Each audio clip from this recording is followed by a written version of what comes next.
Hello learners, welcome back to my channel. This is Dev. Today we're gonna learn preposition to and for, where to use, how to use. আজ আমরা শিখব to এবং for preposition এর ব্যবহার কারণ because we get often confused. আমরা প্রায় দ্বিধাদ্বন্দ্বের মধ্যে পড়ে যাই যে কোথায় to এবং কোথায় for ইউজ করব। আমরা যদি কিছু পন্থা অবলম্বন করি, কিছু টেকনিক অবলম্বন করি তাহলে হয়তো আমাদের ভবিষ্যতে আর এরকম প্রবলেম হবে না। So let's look at the board, right? So to and for. To-টা সাধারণত কোনো কিছু transfer. You are transferring something. এক জায়গা থেকে আরেক জায়গায় কোনো কিছু আপনি ট্রান্সফার করতেছেন অথবা এক্সচেঞ্জ, কোনো তথ্য আদান প্রদান করা, যেমন আমরা কথার মাধ্যমে আমাদের তথ্য আদান প্রদান করি, অথবা কোনো মুভমেন্ট, রাইট? কোনো কিছু এক জায়গা থেকে আরেক জায়গায় মুভমেন্ট করানো, সরানো, রাইট? সো অ্যান্ড ফরটা আমরা তখনই ইউজ করব যখন কোনো কিছু আমাদের জন্য গুড, ভালো অথবা বেনিফিশিয়াল অর ইউজফুল অর কোনো রিজন, কোনো কিছুর জন্যে, right? This is not beneficial. So শিয়ালযুক্ত যতগুলো ওয়ার্ড থাকবে একটা জিনিস মনে রাখবেন, সব শোল, রাইট? ইসেনশিয়াল, বেনিফিশিয়াল, ইসেনশিয়াল, আমার সাথে বলে বেনিফিশিয়াল, ইসেনশিয়াল, রাইট? ওকে, সো যে জিনিসগুলো আমাদের জন্য ভালো, আমাদের জন্য উপকারী, সেক্ষেত্রে আমরা ফর ইউজ করব এবং কোনো কিছুর জন্যে যদি হয়, কোনো রিজন যদি থাকে, কারণ যদি থাকে, তাহলে আমরা ফর ইউজ করব। অ্যান্ড টুটা অবশ্যই কোনো কিছু ট্রান্সফারের ক্ষেত্রে অথবা এক্সচেঞ্জ, তথ্য আদান প্রদান অর কোনো কিছু মুভমেন্ট, এক জায়গা থেকে আরেক জায়গায় সরানো, right? So let's see some example. এখানে 6টা আমি বাক্য তৈরি করেছি। আমরা চেষ্টা করব যে কোথায় টু অ্যান্ড কোথায় ফর ইউজ করব এই দুইটা রুলসের মাধ্যমে, রাইট? এই দুইটা জিনিস আমরা মনে রাখবো টুর ক্ষেত্রে অ্যান্ড ফরের ক্ষেত্রে, right? So he is going dash London, right? সে লন্ডনে যাচ্ছে। এখন সে যখন লন্ডনে যাচ্ছে, সে কিন্তু এক জায়গায় স্থির না, সে কিন্তু মুভমেন্টের ভিতর আছে, সে তার এক জায়গা থেকে আরেক জায়গায় স্থান পরিবর্তন করতেছে। So that mean transfer. যদি ট্রান্সফার হয় তাহলে আমরা কি করব এখানে, right? So he is going to London, সে লন্ডন যাচ্ছে। Second one, walking is good health. Walking is good, তাহলে আমি কিন্তু গুডটা এখানে দেখতেই পাচ্ছি যে গুড, তার মানে কি? সো কি হাঁটা স্বাস্থ্যের জন্যে, এটা রিজনও হতে পারে, কারণ। সো হাঁটা স্বাস্থ্যের জন্য ভালো, রিজন, বেনিফিশিয়াল, উপকারী, রাইট? সো আমরা এখানে ফর ইউজ করব। So walking is good for health.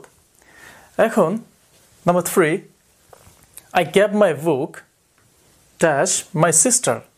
আমি আমার বই আমার বোনকে দিয়েছিলাম। সো ধরেন আপনার কাছে একটা বই আছে, সেটা আপনার বোনকে আপনি দিচ্ছেন, অথবা আপনার কাছে একটা মার্কার আছে, আপনি সেটা আপনার বোনকে দিচ্ছেন। সো ইউ আর ট্রান্সফারিং, আপনি একটা জিনিস কাউকে দিচ্ছেন।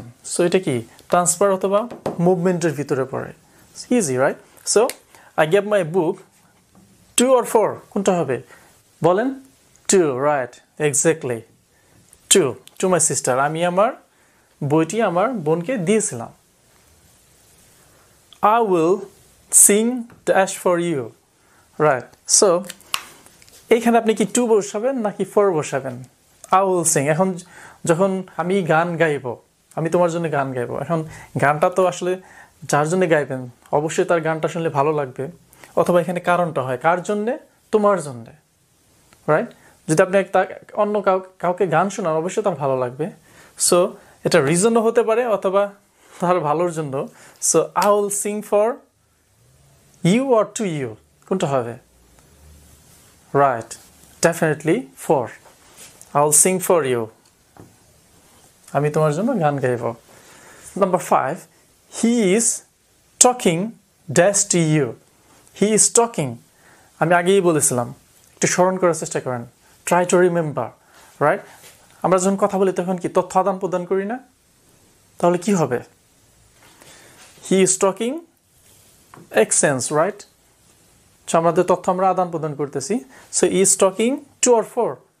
ডেফিনেটলি ফর অর টু, কোনটা হবে? Give me the answer. Good, definitely to. একটু কনফিউজিং, রাইট? এখানে টু বসবে। He is talking to you, সে তোমার সাথে কথা বলতেছে। Number 6, I have made this lesson. I have made this lesson dash to you. এখন আমি যে লেসনটা এই ভিডিওটা তৈরি করছি এটা আপনাদের জন্য। তো এটা কি আপনাদের খারাপের জন্য না ভালোর জন্য? Give me the answer. Definitely আপনাদের ভালোর জন্য, right? হতে পারে সেটা good, beneficial or reason. আপনাদের জন্য। So I have made this video for you. Definitely এখানে কি বসবে? For. ওকে, তাহলে আমরা শিখলাম 6টা। এখন কিছু ব্যতিক্রম আছে। আমরা সবসময় বিশেষ যে দ্রষ্টব্যগুলো আছে সেগুলা থেকেই পরীক্ষা কোশ্চেন বেশি আসে, বাট সেগুলো আমরা পড়ি না বা মনে রাখার চেষ্টা করি না। রাইট, দেখেন এইখানে প্রিপোজিশন সাধারণত নাউন, নাউন ফ্রেজ আর প্রোনাউনের পূর্বে বসে, বাট আপনি কোনো সময় দেখবেন টু বেয়ার ইনফিনিটিভ, যে ইনফিনিটিভ মেকার ভার্বের যখন বেস ফর্ম B1 যেটাকে বলে, এর আগে সবসময় টু বসবে, সবসময় টু বসবে। যখন আপনি দেখবেন এটা পরীক্ষা অনেক আসে, like I went to the market, আমি মার্কেটে গিয়েছিলাম, ড্যাশ বাই সাম মিল্ক, আমি মার্কেটে গিয়েছিলাম কিছু মিল্ক কিনতে। তাহলে কি দেখেন বাইটা কিন্তু B1 base form pair infinitive. So আপনি এখানে কি টু অর ফর? ডেফিনেটলি কি বসবে? টু। ওকে, বাট যখন আপনি ভার্বের সাথে দেখবেন আইএনজি যোগ আছে সেটাকে বলা হয় জেরান্ড, রাইট? ক্রিয়াবাচক বিশেষ্য পদ। সো আপনি যখন দেখবেন যে ভার্বের সাথে আইএনজি যোগ করা আছে তখন আপনি কি টু অর ফর ইউজ করবেন। দেখেন সেম কথাটা আমি একটু ঘুরাই বলছি, I went to the market, আমি মার্কেটে গিয়েছিলাম, ড্যাশ বাইং সাম মিল্ক, এখানে ছিল ভার্বের B1 ফর্ম, এখানে আছে ভার্বের সাথে আইএনজি, এটাকে বলা হয় জেরান্ড, রাইট? মনে রাখবেন ভার্বের সাথে যখন আইএনজি যোগ হয়ে যায় সেটা জেরান্ড হয়ে যায়, ক্রিয়াবাচক বিশেষ্য পদ। তখন আপনি অবশ্যই ফর ইউজ করবেন।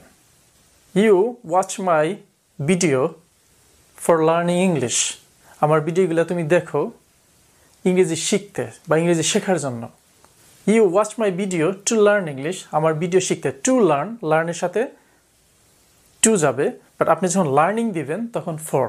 মনে থাকবে, ভেরি ইজি। কয়েকটা সিম্পল ট্রিক্স যদি বা টেকনিক যদি আপনি মনে রাখতে পারেন, প্রিপোজিশন সবসময়ের জন্য ইজি এবং কখনো আর ভবিষ্যতে ভুল হবে না। ওকে, সো আরেকটা বিশেষ দ্রষ্টব্য আছে, সেটা হচ্ছে ভেরি এক্সেপশনাল, লুক ফরওয়ার্ড। আমি তো একটু আগে বলেছি যে টুর পরে সবসময় ভার্বের ভেরি ইনফিনিটিভ রূপ হয়, রাইট? মানে ভার্বের বেস ফর্ম, ঠিক আছে? সো এইখানে যে লুক ফরওয়ার্ড টু আছে, এই টু দেখে মনে করেন না এখন এই টু যখন দেখবো ভার্বের সাথে কি ভার্বের বেস ফর্ম বসবে। নো, আসলে এটার গঠনটা এরকম। লুক ফরওয়ার্ড এর মিনিং হচ্ছে অধীর আগ্রহে অপেক্ষা করা কোনো কিছুর জন্য। হতে পারে সেটা আমি তোমাকে দেখার জন্য অধীর আগ্রহে অপেক্ষা করছি, আমি তোমার কাছ থেকে শোনার জন্য অধীর আগ্রহে অপেক্ষা করছি, অথবা আমি তোমার সাথে কাজ করার জন্য অপেক্ষা করছি। সো এই টু যখন দেখবেন তখন ভার্বের সাথে কিন্তু অবশ্যই আইএনজি যোগ হবে, রাইট? সো এটা সবসময় মনে রাখার চেষ্টা করুন, I look forward seeing you. So আপনি যখন সিইংটা দেখবেন তখন কিন্তু আবার ফর দিয়েন না, রাইট? এটা টু হবে। I look forward seeing you, আমি তোমাকে দেখার জন্য অধীর আগ্রহে অপেক্ষা করছি, রাইট? আই লুক ফরওয়ার্ড কি হবে? Dash hearing from you, I look forward to, আমি তোমার কাছ থেকে শোনার জন্য অপেক্ষায় আছি। যখন আপনি কাউকে মেইল করেন, এটা আমরা ইউজ করি রিপ্লাই, রাইট? সো রিপ্লাই পাওয়ার জন্য আমরা এই সেন্টেন্সটা ইউজ করি, I look forward to hearing from you. Last one, I look forward to working with you, আমি তোমার সাথে কাজ করার জন্য অধীর আগ্রহে অপেক্ষা করছি, right? So that's all for today. যদি আমার এই ভিডিওটি ভালো লেগে থাকে অবশ্যই সাবস্ক্রাইব করবেন, লাইক করবেন অ্যান্ড শেয়ার করবেন, কারণ এই ভিডিওগুলো মেক করতে আমার অনেক সময় লাগে and it's not gonna cost you any penny, right? কোনো পয়সা খরচ হবে না, আমার চ্যানেলটি গ্রো করতে সাহায্য করবে। So thank you very much, have a good day, bye by.